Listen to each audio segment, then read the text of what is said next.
surat kuasanya? Surat kuasanya Pak, tanya dong. Kakak Ade nggak pakai surat Oh, kuasa. Pak ada. Kalau Seperti gitu ini aja gini kalau aja, ada tunggu surat pengacara kuasa. aja. Oh, Tunggu kenapa? pengacara. Ini hak saya. Tunggu pengacara. Ini hak saya 50%, ada duit saya di situ, harta gonus ini.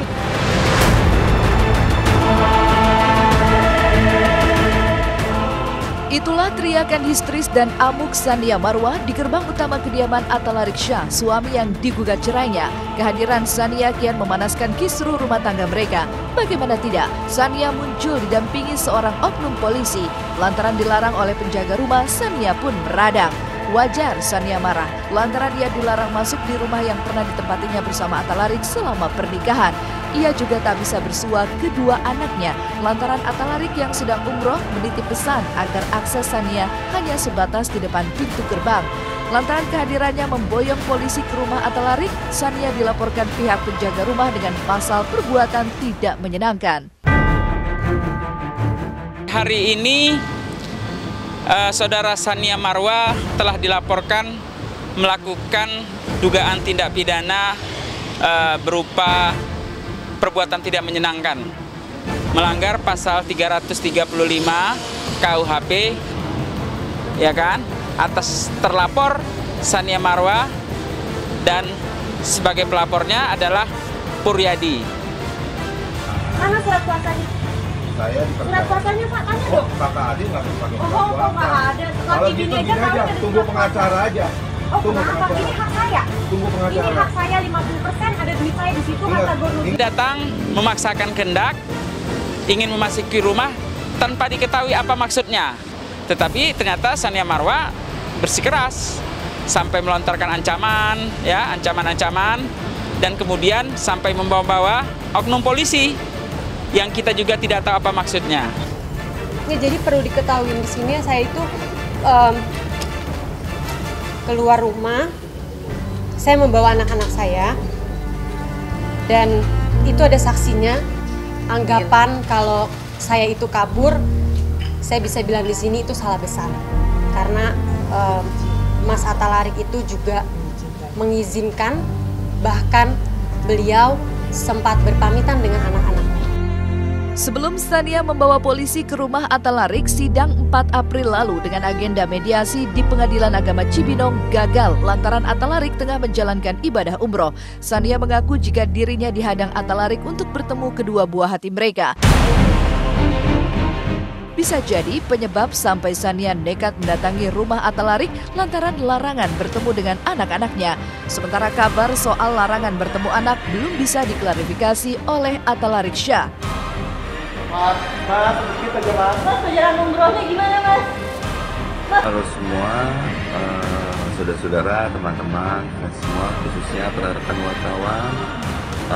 Bukan, saya tidak mau menjawab semua pertanyaan yang ada yang datang kepada saya dan persoalan rumah tangga yang saya miliki.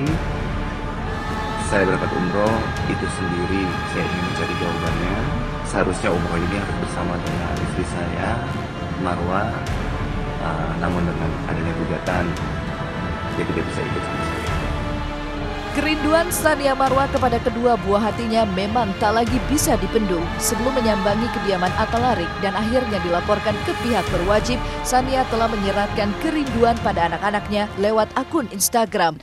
Lantas, benarkah Sania dan keluarga belum tahu jika telah dilaporkan dengan tudingan perbuatan tidak menyenangkan oleh Atta Larik?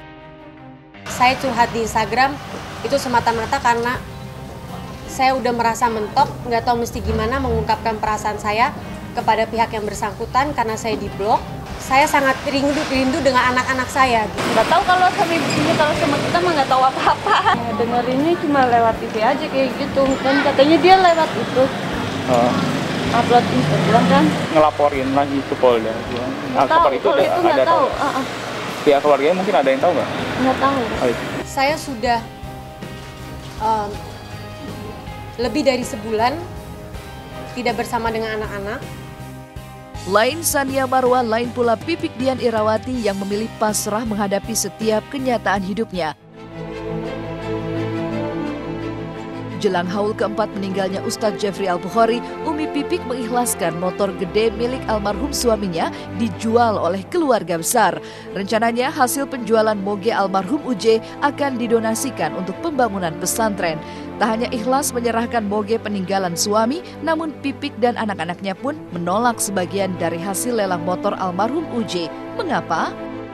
Rencana akan dilelang? Rencana tanggal 23 besok ini, 23 April, kebetulan kita melaksanakan haul almarhum. Dan alhamdulillah memang sudah ada penawaran juga dari ada rasanya almarhum. Kalau saat terakhir itu 180 juta. Gini, saya juga kenapa sih motor ini nggak saya berikan dari awal-awal? Saya kan saat itu juga masih berduka, anak-anak saya kan mereka harus melihat perasaan saya, perasaan anak-anak ya. Nggak usah lihat perasaan saya deh, perasaan anak-anak aja gitu. Nah saat saya nggak mau orang lagi berduka banyak yang pada datang, tapi memberhalakan sesuatu. Motor yang akhirnya jadi berhala, ya kan? Nah, itu bawa terserah motor mau diambil. Cuman ya terbaik buat kami ini ya sudah kita jual saja atau kita lelang lah gitu kan. Ya, kenapa nggak diberikan dari awal karena posisinya itu kan masih kredit, saya harus melunasi dulu segala macam. Sudah, tapi saya sama anak-anak tidak mau menerima sepersen pun uang hasil lelangan. Jadi saya serahkan semuanya untuk pembangunan pesantren itu aja. Oh enggak, bukan nggak setuju, mangga aja kok silakan. Kalau buat pribadi diri saya gitu, tapi mangga aja, bukan nggak setuju, silakan aja. Toh itu kan juga insya Allah bermanfaat ya buat pesantren yang belum terbangun-bangun. Haul keempat peringatan kematian UJ tak hanya menyelipkan cerita soal motor almarhum, tetapi ketidakhadiran Umi Pipik dan anak-anaknya di momen haul yang akan digelar 23 April mendatang. Umi Pipik tak datang karena kemarin Umi berangkat ke Tanah Suci untuk melaksanakan ibadah umroh. Lalu benarkah Umi Pipik tak hadir lantaran menjaga jarak agar tak terjadi konflik dengan keluarga almarhum suaminya itu? Kan saya umroh. Tapi pengen nggak mungkin hadir? Ya kalau ke umroh juga pasti pengen lah, pasti hadir lah. Kan waktu kapan itu ya saya pernah hadir juga. Kasarnya kita berjual, tapi kita mau ada sesuatu yang lebih untuk apa? Yang pertama untuk pembangunan pesantren. Selamat pagi pemirsa Was-Was. Bersama saya Jasim Sheltumbel akan menemani Anda selama 30 menit ke depan. Di mana lagi kalau bukan di Was-Was. Selain sengketa Sania dan Atta Larik yang menjadi perhatian, publik pun jatuh hati pada Stephen William yang muncul dengan aksi memukau lewat sinetron terbaru SCTV, Boy. Lantas seperti apa suasana keseruan nonton bareng di lokasi syuting? Pemirsa jangan kemana-mana karena berita yang kami sajikan bukan sekedar berita. Sebab Anda patut was-was sebelum menyaksikan Was-Was.